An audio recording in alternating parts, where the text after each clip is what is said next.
These are my tomato plants that the volunteers planted a couple of weeks ago.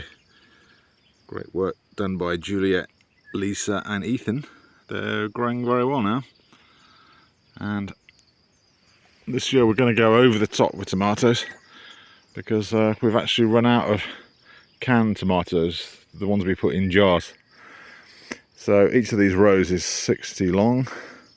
So I think we're going to have about 240 tomatoes in the end, which is going to be pretty good. I'm trying out a new technique, which is I'm going to, you see this looks like goalposts, sort of bits of metal.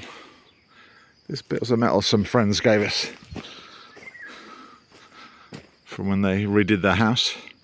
And what you do, we're going to plant tomatoes along the bottom, and then we're going to grow them up strings, but the strings are going to be held up by these metal bars.